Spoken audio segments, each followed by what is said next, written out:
Au cours de cet arc consacré aux Lyonnaises, nous en avons appris beaucoup sur les chevaliers apocalyptiques qui sont juste ouf. Alors salut les pros, c'est Big Manga, j'espère que vous allez bien, qu'après ça va. Alors aujourd'hui nous nous retrouvons pour une vidéo servant d'explication de l'anime, non, plutôt du manga des 4 tueurs de l'apocalypse, ouais. Car après la plus grande bataille de l'œuvre jusqu'à présent, nous savons dès à présent à quel point les chevaliers prophétiques sont puissants et comment ils s'empilent les uns sur les autres. Cette bataille était juste dingue, car non seulement elle comportait nos chers chevaliers apocalyptiques, mais aussi leurs alliés combattants d'anciens membres des 10 commandements et l'antagoniste principal de l'œuvre, le seigneur du chaos, le roi du royaume éternel, Arthur Pendragon, et même le roi de Lyonesse, seigneur, non, il n'est pas comme Arthur, Méliodas, oui, Méliodas lui-même a rejoint la bataille et a même, si je puis dire, été vaincu, ce qui est juste ouf, vraiment, entre nous, n'est-ce pas juste ouf ce qui se passe en ce moment dans la suite de Nanatsu no Taizan? Donc, dans cette vidéo, je décomposerai les pouvoirs et les capacités de chaque chevalier apocalyptique et je les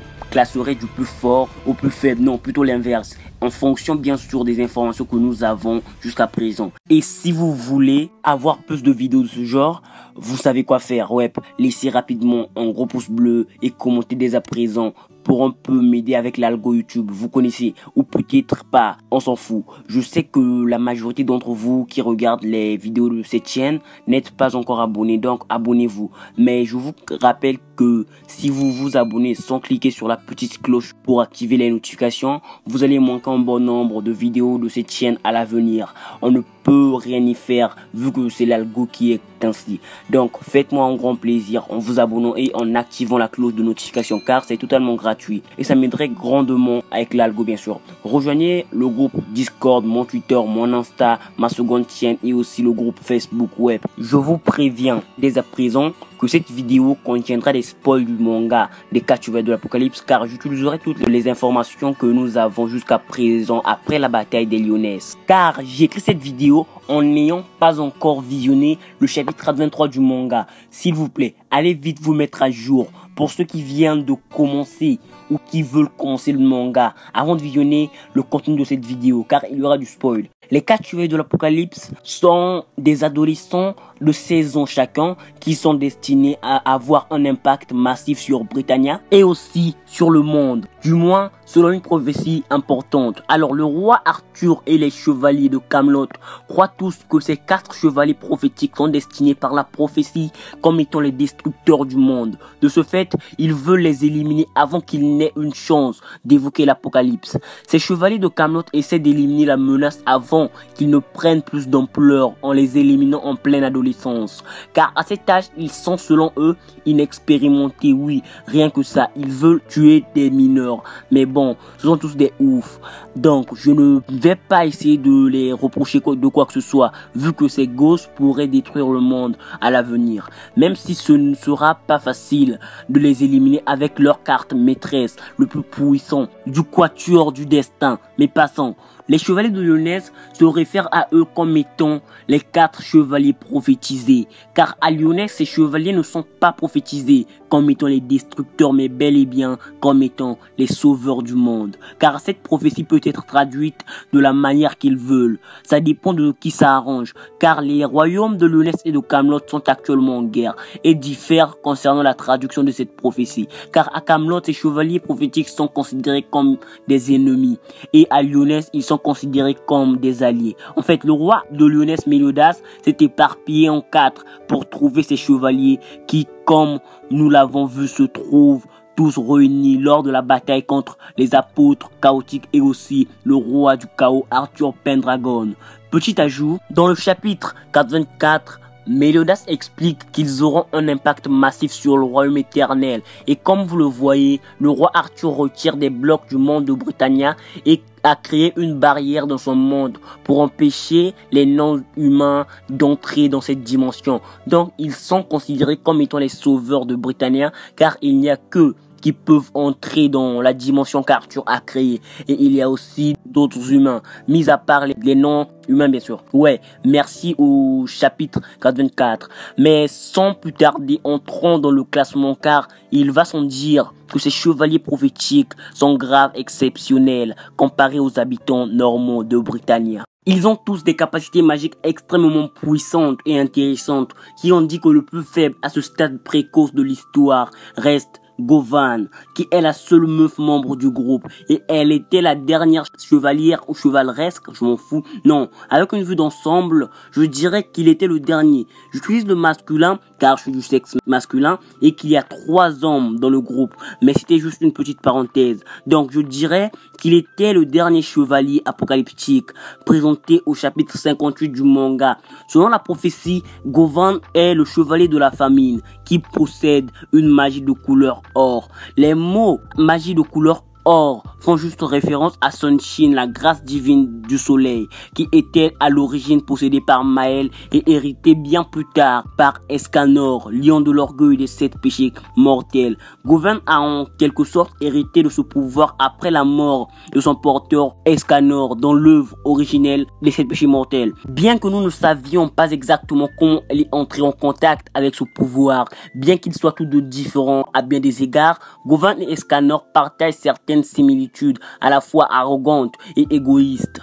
Lorsqu'ils sont dans leur forme musclée, leur forme change radicalement en fonction du temps au cours de la journée et atteint son zénith à midi. Mais en l'état actuel des choses, le pouvoir que possède Govan ne semble pas suivre le critère du changement de corps au cours de la journée. Donc son pouvoir n'atteint pas son zénith à midi. Ils se désignent tous deux comme étant le maître du soleil. Govan utilise une épée appelée épée Rita, ce qui est clairement une référence à la hache divine Rita possédée par Escanor.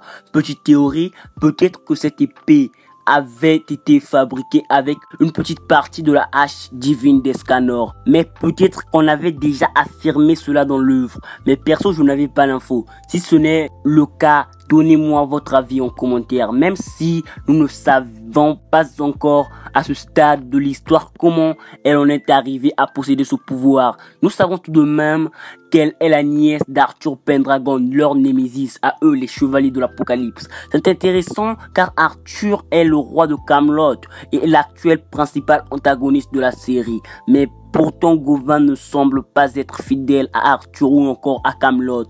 À un moment donné, elle a même décidé de s'enfuir de ce royaume. Et maintenant, elle est considérée comme étant une ennemie et une traîtresse aux yeux d'Arthur Pendragon. En raison du fait qu'elle possède Sunshin, elle a une puissance physique absolument incroyable. Elle aime dominer ses ennemis en utilisant la force brute condensée de Sunshin. Elle possède également des capacités magiques incroyables qui font d'elle une combattante extrêmement puissante. En théorie, elle est capable d'utiliser des sorts puissants comme l'annihilation absolue pour annuler le cube parfait, si je ne dis pas de conneries. D'autres sorts aussi, car cette capacité n'affecte pas juste le cube parfait. Je le dis car Chandler avait pu avec cette capacité annuler le sort qui permettait à Merlin de garder son corps d'adulte. Mais il faut tout de même être bien approfondi concernant ce sort. Elle utilise une magie de téléportation avancée pour se téléporter instantanément d'un endroit à un autre. Elle peut également téléporter instantanément d'un endroit à un autre des objets inanimés, comme téléporter instantanément une épée dans le corps de son adversaire. Ce sont bien évidemment des sorts très avancés et puisqu'elle est originaire de Camelot, là où réside actuellement Merlin, je suis prêt à parier qu'elle a peut-être été formée personnellement par Merlin à un moment donné de son passé. Je ne peux pas imaginer qu'une sorcière aussi puissante que Merlin ne soit pas intimement liée à une personne qui possède à la fois la grâce du soleil, Sunshin, et l'annihilation absolue en particulier, car elle possède d'autres sorts. Puisque Govan est lié par le sang avec Arthur et Merlin est toujours proche de ce dernier, ou du moins il me semble, alors ils sont sans aucun doute liés. Mais sans déconner, Merlin est sans doute lié d'une manière ou d'une autre à Govan. Nous devons aussi savoir qu'est-ce que Merlin pense réellement depuis qu'Arthur s'est avéré être le méchant de cette histoire. Je me demande encore pourquoi Merlin se tient toujours avec lui en lui soutenant dans sa tentative d'éliminer tous les non-humains. Connaissant Merlin et le fait qu'elle-même n'est pas exactement humaine, ça m'a semblé n'avoir aucun sens. Voilà pourquoi j'ai spéculé sur le fait que l'esprit d'Arthur soit manipulé par le chaos et que Merlin travaille secrètement dans son dos pour pouvoir l'arrêter. Peut-être que Merlin a formé Govan puis l'a aidé à s'échapper de Camelot car elle veut peut-être accomplir la prophétie des 4 chevaliers de l'Apocalypse, car ils sont peut-être les seuls à pouvoir le vaincre. Nous devons voir si cette théorie pourrait se passer. Donnez-moi votre avis en commentaire. Mais je pense fortement qu'il existe un lien secret entre Govan et Merlin, qui sera peut-être révélé plus tard dans l'histoire. Malheureusement, Govan, même avec le soleil et toutes ses autres compétences magiques impressionnantes, elle reste la plus faible du quatuor du destin, car ses mouvements sont encore trop basiques et prévisibles. Elle n'est pas une combattante très habile ou expérimentée à ce stade de l'histoire. Même avec la grâce du soleil Sunshine, Govan peut encore et facilement être vaincu par un chevalier sacré expérimenté possédant des techniques de combat supérieures aux siens, comme le prouve le chevalier noir de Camelot Pelgard, qui réussira à la battre très facilement et rapidement. Govan est très indiscipliné et égoïste, surtout la première fois que nous lui rencontrons. Elle pense qu'elle est la meilleure et la plus forte et alors elle refuse d'écouter les ordres des personnes qu'elle croit être inférieures à elle, même si obéir aux ordres d'une personne comme ça pourrait l'être favorable. Après avoir perdu contre Pelgard en combat singulier, Govan est dans le déni complet. Elle fait une crise de colère telle une enfant et ne se calme que lorsque Tristan lui donne un tas de faux compliments afin d'assouvir son ego enragé. Peu de temps après sa défaite contre Pelgard, Govan se rétablit et se bat courageusement contre les apôtres chaotiques, le Chaos Galant et le Chaos Melascula. Mais après leur fusion qui porte le nom de Melagalande, elle perd après avoir épuisé le stock de magie qu'elle avait emmagasiné. Une fois cela produit, elle perd son tas de muscles massifs et rétrécit en prenant l'apparence et la forme d'une petite fillette de moins de 10 ans. Et si je ne dis pas de conneries, elle devient plus petite que Perceval. Cette forme est sa véritable forme. Elle était musclée et grande car elle utilisait le pouvoir du soleil qu'elle peut en théorie emmagasiner en elle pour prendre cette forme grande et musclée. Lorsqu'elle abuse de ce pouvoir comme elle l'a fait avec la lutte contre les apôtres, elle perd cette forme et revient à sa forme originelle. Dans l'ensemble, Govan possède une tonne de potentiel, de combinaisons et de procédés liés au soleil. Avec des sorts avancés qu'elle possède, je peux clairement vous dire qu'elle sera emmenée à être l'un des personnages les plus puissants de l'œuvre dans le futur. Elle est presque comme ce qui se passerait si Merlin et Escanor avaient eu une fille. Ouais, et prouve par des arguments valables que c'est faux. Ce qui laisse à croire que cette dernière a encore un long chemin à faire avant d'atteindre le niveau de ses prédécesseurs Maël, Merlin et Escanor.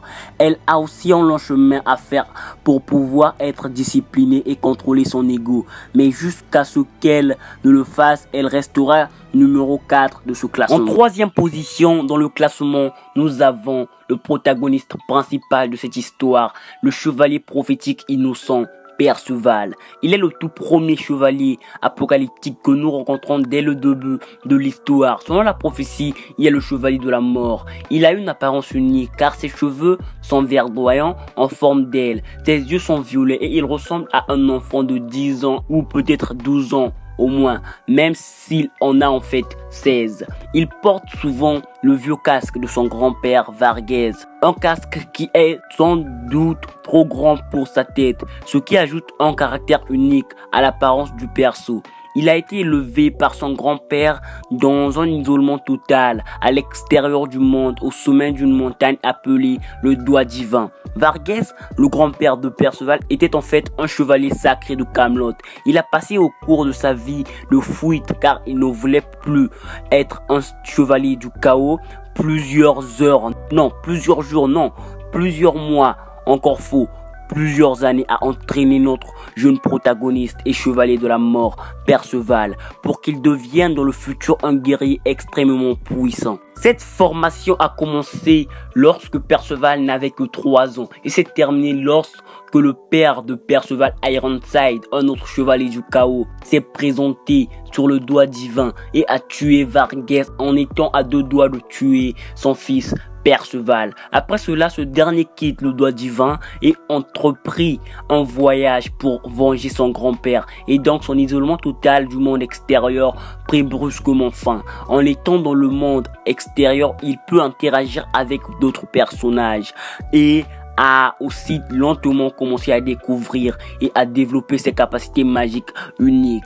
Perceval possède beaucoup plus de force et de durabilité qu'un humain normal. En plus de cela, il semble avoir une résistance accrue contre les médicaments et d'autres types de potions. Il a une capacité pulmonaire supérieure à la moyenne, en partie parce qu'il a grandi à très haute altitude. En plus de ses excellentes capacités physiques et de ses capacités de combat qu'il a développées au fil de nombreuses années d'entraînement avec son grand-père, Perceval découvre également qu'il possède un type de magie très rare et unique appelé espoir. Ce pouvoir magique est alimenté par l'espoir des alliés de l'utilisateur et par la foi que ces derniers placent en lui. Et vous connaissez bien que ce pouvoir est aussi appelé pouvoir de l'amitié dans d'autres mangas, là où le personnage principal ne possède pas directement ce pouvoir, mais arrive à se ravitailler en puisant dans ce pouvoir. Et en fait, dans cette œuvre, il possède littéralement ce pouvoir. Un pouvoir que Pelgard,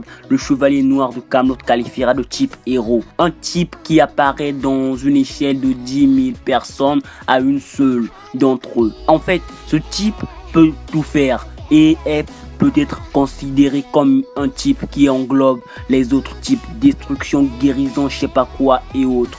Alors, cette magie permet à Perceval de manifester une aura autour de son corps ou autour d'une partie de son corre. Il peut ensuite manipuler cette aura de différentes manières. Par exemple, cette aura lui permet de se défendre en agissant comme son bouclier tout en réduisant les dégâts des attaques ennemies. Elle améliore également sa propre force physique lorsqu'il est celui qui attaque et peut même soigner des blessures potentiellement mortelles presque instantanément. L'aura peut aussi prendre plusieurs formes en se transformant par exemple en une paire d'ailes, permettant ainsi à Perceval de voler au ciel. Bah oui, si le gars n'est pas cheaté, je sais pas ce qu'il est. Et ce n'est pas encore fini. Cette magie peut absorber les attaques magiques des autres en les renvoyant à la personne après un compte à rebours. Ce dernier peut également utiliser cette magie pour créer des mini-lui qui ont leur propre volonté en évoluant par rapport à l'espoir fourni. Non, en fait,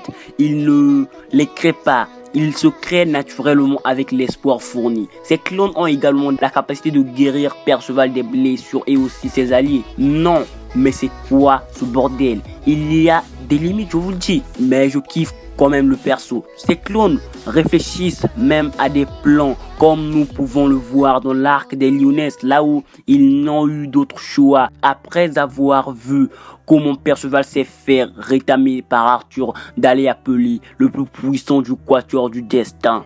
Oui, sans que Perceval ne le sache. Et ils considèrent bien sûr Perceval comme étant leur patron. Et ce n'est même pas encore fini, car il possède d'autres capacités comme par exemple drainer instantanément la force vitale d'un individu en momifiant essentiellement la partie du corps entrée en contact avec lui. Perceval a démontré cette capacité dans un état d'agitation et de désespoir extraordinaire, alors qu'il croyait à tort et à travers que ses amis venaient d'être tués, sans qu'il ne puisse rien faire. La magie de guérison normale ne peut même pas inverser cette momification. Étrangement, même la magie de guérison des déesses ne peut l'inverser.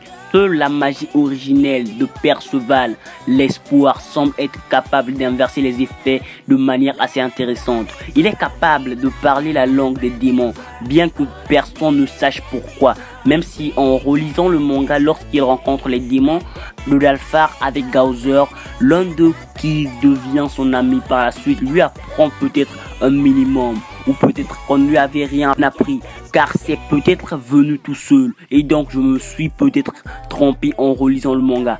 Donnez-moi votre avis en commentaire. Et si on ne lui a rien appris concernant la langue démoniaque, peut-être que c'est juste pour nous indiquer qu'il n'est pas un humain ordinaire. Dans cet état de désespoir, il s'exprime en utilisant une langue bizarre n'appartenant à aucun clan. Il est peut-être de race mixte, comme peut-être qu'il serait en partie un démon, car nous ne savons pas encore l'identité de sa mère. Il peut être aussi qu'il n'appartient à aucune race, ce qui viendrait un peu faire opposition au roi Arthur qui veut préserver l'espèce humaine en éliminant les autres espèces. Même si la théorie concernant la race mixte serait la même chose, oui, car il serait en partie aussi humain, mais nous devons attendre de voir les événements des prochains chapitres. Il possède actuellement la poigne légendaire de l'épée du dragon, qui autrefois appartenait à Méliodas, dragon de la colère des 7 péchés mortels. La poigne légendaire fait également partie du cercueil des ténèbres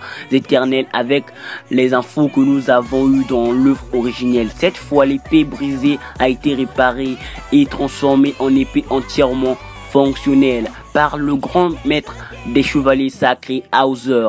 De ce fait, Perceval a appris à l'utiliser et j'espère que sa magie améliorera les capacités de l'épée. En tant que personnage principal de l'histoire et le gars qui possède littéralement le pouvoir de l'amitié avec lui, Perceval a le plus de chances de devenir le personnage le plus puissant du manga. Mais à ce stade de l'histoire, il manque encore d'expérience en tant que chevalier apocalyptique et doit encore apprendre à utiliser et à contrôler sa magie, même s'il a plus de maîtrise de soi comparé à Govan, et c'est pour cette raison qu'il lui vaincra en combat singulier, même s'il ne possède pas l'expérience et la force de Tristan ou de Lancelot, et c'est pour cette raison qu'il est 3e dans ce classement. En 2e position, nous avons le fils d'Elisabeth et Méliodas, le neveu de Zeldris, roi des démons, et le petit-fils des 2 divinités, vaincu par les 7 péchés mortels, qui selon la prophétie est le chevalier de la peste ou de l'épidémie, le prince Tristan. Lorsqu'il apparaît au chapitre 54 du manga, il est déjà un chevalier sacré expérimenté et possède même un pelletan de chevalier sacré sous ses ordres. Ce pelletan a d'ailleurs un nom très original, appelé pelletan Tristan. Oui, c'est ça le nom original de ce pelletan. Nous savons d'ores et déjà que Tristan a été exceptionnellement fort et habile au combat depuis qu'il est gosse. Ce qui lui rend encore plus unique, c'est le fait qu'il est directement hérité du pouvoir des démons et des déesses, ce qui fait de lui un spécimen spécial dans le monde des 7 péchés capitaux, ou de la suite appelée Néphilim. Tristan, il est capable de manifester sans pour autant utiliser les 2 pouvoirs, à la fois le pouvoir des démons et celui des déesses. Ce que je n'ai pas personnellement vu depuis l'époque des Starossa Mael. Même si c'est le cas, Tristan est tout de même différent car contrairement à Mael, il est littéralement le fils de l'un des démons les plus puissants. J'évite juste de dire le plus puissant, même si c'est le cas, et l'une des déesses les plus puissantes de l'histoire. Il est intéressant de noter que Tristan utilise au combat 2 épées, l'une blanche et l'autre noire. Dans l'une des questions de lecteur, Nakaba Suzuki révèle que ces 2 épées de Tristan s'appellent en réalité Mael et Estarossa. Tristan a un accès, si je puis dire, vaste au pouvoir des déesses, comme par exemple invoquer de grandes ailes angéliques lui permettant de voler, utiliser des capacités de guérison extrêmement puissantes et d'autres capacités standards comme l'arche. La plupart du temps, il préfère particulièrement s'appuyer sur ses capacités de déesse car il admire grandement sa mère, surtout lorsqu'elle était appelée Élie la sanguinaire. Mais il est tout de même capable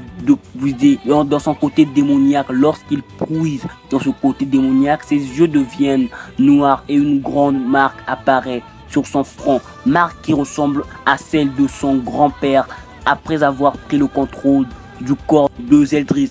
Il peut sous cette forme balancer des boules noires sur ses ennemis. Cette forme lui rend beaucoup plus puissant. Mais comparé au pouvoir des déesses, il ne peut l'utiliser pendant trop longtemps, car cette forme ne se désactive pas facilement et ce dernier ne peut se contrôler sous cette forme, car sous cette forme, il devient littéralement fou. En prenant des décisions irréfléchies et risquées qu'il n'aura bien sûr pas prises en temps normal. Par exemple, sous cette forme, il essaie de combattre de manière régulière le roi Arthur Pendragon, malgré que ce dernier l'ait ouvertement dit qu'il n'était pas de taille, ce qui oblige son père Mélias à intervenir et à même mettre sa vie en jeu pour pouvoir protéger ce dernier de la lame meurtrière d'Arthur.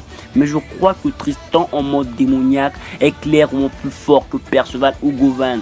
Par exemple, une fois qu'il ait pris ce mode, il a été facilement capable de défaire la fusion entre Melascola et Galande, avec tous les combattants sur le champ de bataille ne pouvant même pas infliger le moindre dégât à Mélagalande avant cela. Et cela inclut Perceval et Gawain, même s'ils l'ont plus ou moins touché, mais il est clair que Tristan ne maîtrise pas encore son mode démoniaque et a encore un long chemin à faire avant de pouvoir exploiter le plein potentiel de ce pouvoir. En fait, à part la raison concernant l'admiration de sa mère, il évite d'utiliser ce pouvoir car il sait bien qu'il ne peut se contrôler sous cette forme et que ce mode lui fait agir de manière dangereuse et irrationnelle. Parce qu'il est le fils de l'un des démons les plus puissants, si ce n'est le plus puissant, et l'une des déesses les plus puissantes de l'histoire, et possède à la fois le pouvoir des démons et celui des déesses, il possède un potentiel absolument incroyable et est appelé à devenir l'un des personnages les plus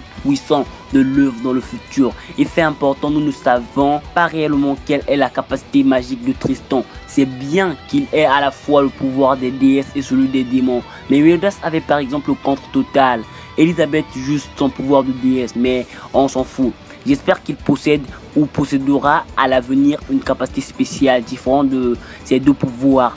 En fait, dans le nouveau film qui est sorti récemment, nous pouvons voir qu'il possède le contre total de son père. Donc sa capacité magique serait le contre total. Reste à savoir s'il aura une autre capacité spéciale. Mais pour l'instant, nous savons bien qu'il n'est pas le plus puissant des 4 chevaliers prophétiques, car il confirmera lui-même au chapitre 80, s'adressant directement à Perceval en disant qu'ils étaient à égalité il y a environ 6 ans, lui et Lancelot. Mais Lancelot disparut mystérieusement et brusquement de Benwick, mais réapparu il y a environ 3 ans comme si de rien n'était. Mais il y a eu un changement énorme du côté des capacités de Lancelot par rapport aux siennes, car il avait acquis pour des raisons pas encore énoncées et que l'on ne veut révéler une force terrifiante et un pouvoir magique équivalent à celui des légendaires 7 péchés mortels de l'œuvre originelle de Suzuki.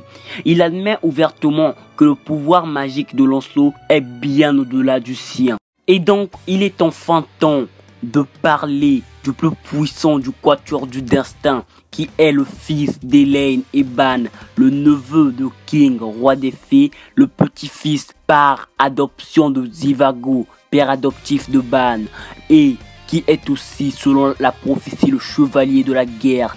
Parce qu'il est à moitié fée, Lancelot possède la capacité de se métamorphoser. Ce dernier existe en fait depuis le chapitre 2 du manga des 4 chevaliers de l'Apocalypse. Même si nous n'avons d'abord pas fait le lien avec lui jusqu'au chapitre 47, car ce dernier avait pris la forme d'un renard parlant nommé Sin. Si vous étiez fan de l'œuvre originelle des 7 péchés mortels, je suppose que la plupart d'entre vous l'êtes, sinon pourquoi regarder cette vidéo?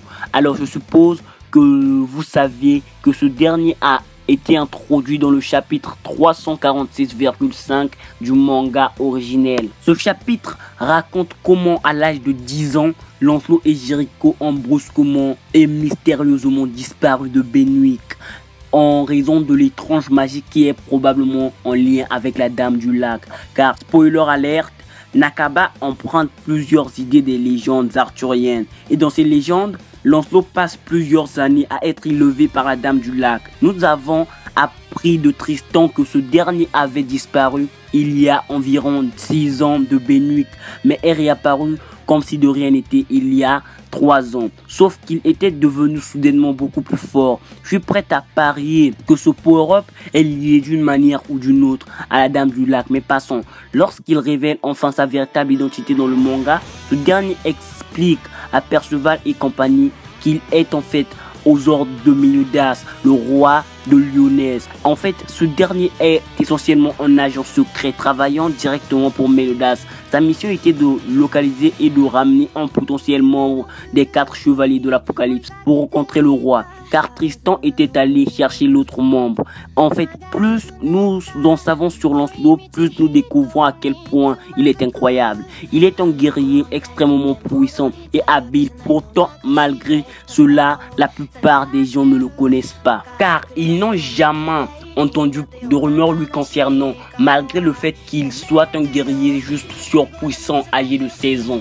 Ce qui est une chose que beaucoup aimeraient entendre pour pouvoir chercher un moyen de lui terrasser. Mais la raison pour laquelle il n'y a pas de rumeurs lui concernant est simple. En fait, il s'assure d'éliminer chacun des ennemis qu'il rencontre de telle sorte qu'il n'y ait pas de rumeurs lui concernant.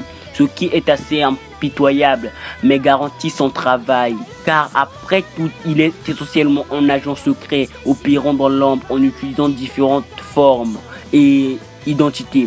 Nous savons qu'à l'âge de 10 ans, Lancelot possédait déjà une force et des réflexes supérieurs à la moyenne. Et bien sûr des capacités physiques extraordinaires. Comme je vous l'ai dit plus tôt, son pouvoir était à égalité avec celui de Tristan. Mais lorsqu'il a brusquement disparu, après sa disparition, il est réapparu beaucoup.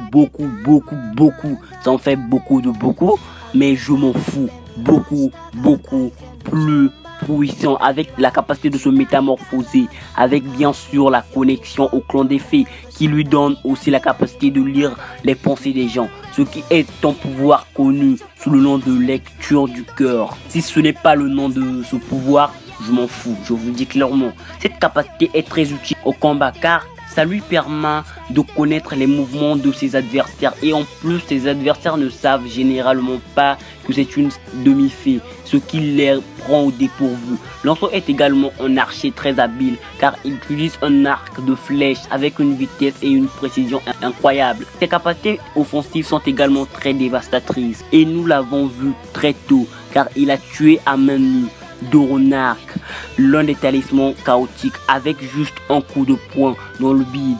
Si cela ne suffisait pas, il possède une capacité magique appelée route brillante qui lui permet de tirer un faisceau de lumière. Ce faisceau poursuit la personne comme un missile à tête chercheur jusqu'à lui détruire.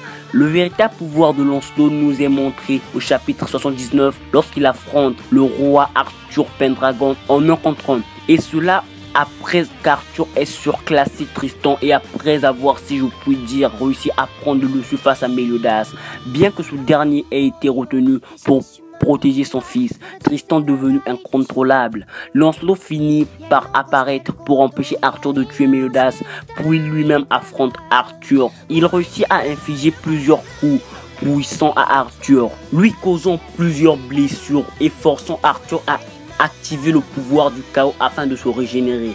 Bien que je suppose que le pouvoir du chaos s'active automatiquement sans l'accord d'Arthur lorsqu'il détecte que ce dernier, son hôte, est en danger. Donc Arthur n'a même pas besoin de bouger le petit doigt car le chaos agit instinctivement pour lui protéger. À ce stade de l'histoire, Arthur confirme que Meliodas à pleine puissance reste plus puissant que Lancelot, même si lorsque ce dernier avait libéré son pouvoir faisant disparaître le pouvoir chaotique d'Arthur, la tête d'Arthur avait bien changé. Donc en soi, je ne peux prendre cet argument énoncé par Arthur trop au sérieux, car Lancelot n'était pas non plus à pleine puissance, mais ça reste mon propre ressenti, car Meliodas pourrait bien être plus fort comme Lancelot aussi pourrait l'être, mais il ne fait aucun doute que ce dernier est le plus fort du quatuor du destin, du moins pour le moment. En fait, Meliodas et Tristan semblaient espérer que même avec le pouvoir du chaos qui protège activement Arthur, Lancelot pourrait toujours vaincre Arthur. Perso, je crois que c'était juste un excès de confiance énorme que le père et le fils placent dans le pouvoir de Lancelot. Mais avant que ce dernier ne puisse prendre vraiment le combat au sérieux, en entamant une bataille à mort, les chevaliers chaotiques arrivent à bord d'un navire ressemblant à un monstre pour ramener leur roi. Alors ce dernier commencera à se déformer pour repartir dans son royaume. Mais avant d'entièrement disparaître, il déclarera une guerre totale et jurera de traquer et d'éliminer les 4 chevaliers de l'Apocalypse et leurs alliés. Tout cela est assez intense. Ce qui est juste ouf, c'est de voir que le chevalier de la guerre soit l'élément déclencheur de cette guerre totale. Et voilà enfin les 4 chevaliers de l'Apocalypse classés du plus faible au plus fort avec toutes les informations que nous avons jusqu'à présent. En fait, chacun des 4 chevaliers de l'Apocalypse possède un pouvoir rare, unique et un potentiel incroyable. Donc il est fortement possible que ce classement change à l'avenir. Mais sans deviner personnellement, j'ai été surpris d'apprendre que Lancelot avait déjà le niveau des Seven Deadly Sins. Surtout qu'on sait qu'il n'a que 16 ans. Mais c'est grandement intéressant car Lancelot nous prouve qu'il ne faudra pas 200 chapitres aux 4 chevaliers de l'Apocalypse pour pouvoir atteindre le niveau des 7 péchés capitaux. Les choses évoluent très vite dans cette nouvelle œuvre de Suzuki. Donc, nous pouvons nous attendre à ce que l'action s'intensifie maintenant que le roi Arthur a déclaré une guerre totale contre les calamités qui sont maintenant réunies et leurs alliés. Même si perso j'attends de revoir les autres péchés et leurs descendants. Au vu des événements récents, nous pouvons nous attendre à bientôt les revoir, ce qui serait selon moi juste génial. Mais dites-moi ce que vous pensez de chaque calamité et donnez-moi même votre préféré si possible en commentaire. Personnellement, c'est Lancelot. Voilà tout pour moi. J'espère que vous avez apprécié cette vidéo car ce fut un réel plaisir pour moi de vous parler aujourd'hui des calamités. Cette vidéo m'a pris énormément de temps à l'écrire comme à la monter. Pour soutenir le travail que j'ai fait, laissez rapidement un gros pouce bleu, partagez-la, abonnez-vous et donnez-moi votre avis sur la vidéo comme sur ces explications en commentaire. Rejoignez mon Insta, mon Twitter et ma seconde chaîne pour les chapitres en VF, les colorations d'images et autres.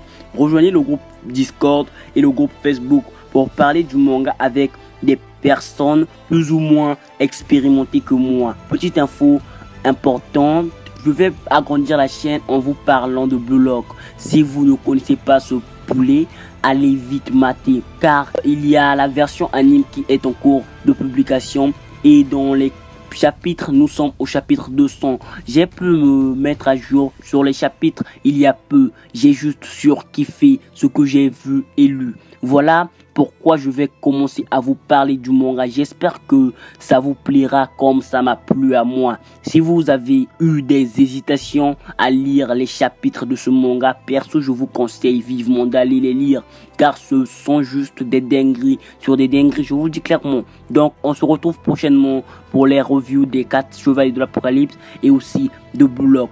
J'espère que vous vous porterez bien jusqu'à la prochaine vidéo, mais surtout bonne continuation.